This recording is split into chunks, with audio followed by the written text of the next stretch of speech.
galera, aqui é o Chris Matt. Gente, nesse vídeo aqui eu vou ensinar como fazer uma lareira. Primeiro vamos entrando aqui no mundo, né? Droga, construí um bloco, botei um bloco sem querer. Primeiramente nós vamos começar construindo 3 blocos de altura, os mesmos blocos que eu estou usando, viu galera?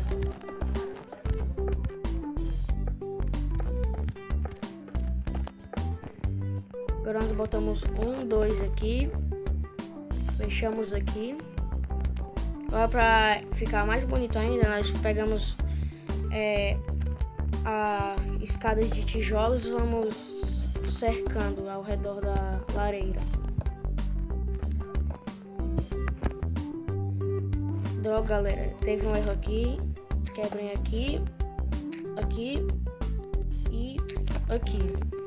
Agora você vai subindo com os blocos de tijolo até determinado onde que você... Não, até onde você queira, né? De acordo com sua casa. Pegamos laje de pedra. Estamos aqui para ficar bonitinho, né? Agora nós pegamos as barras de ferro e Não, primeiro pegamos a rocha do Nether. Quebramos 2 blocos abaixo, botamos lá as rochas do Nether. Pegamos o isqueiro e acendemos. Agora pegamos as barras de ferro, colocamos aqui. Pra não ficar uma churrasqueira tão assim, sem tão assim alegria, nós vamos pegar uma barra de ferro, vamos entrar aqui ó, no túnel. No túnel não, na lareira. Nós botamos uma barra de ferro aqui. Deixa eu ver se não ficou aparecendo aqui, galera. Não, pronto, tá bom.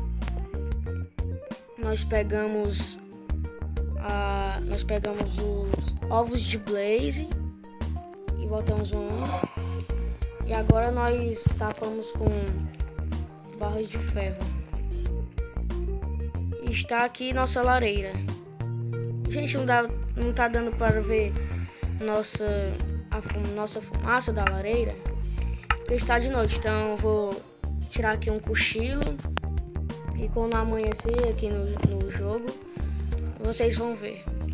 Olhem só, ficou muito legal mesmo, galera. Então, gente, esse foi o vídeo. Se vocês gostaram do vídeo, deixem seu like. Se não são inscritos, inscrevam-se. Compartilhem esse vídeo com seus amigos. Marquem aos favoritos. E compartilhem mesmo, viu, galera? Que vai me ajudar muito. E eu vou tentar gravar mais vídeos. Porque ultimamente eu gravo para uma semana. Gravo para uma semana. Então eu vou tentar gravar mais vídeos assim, diariamente. Vou tentar até gravar outro vídeo depois desse daqui. Então é isso, galera. Então fui! Feel this way forever.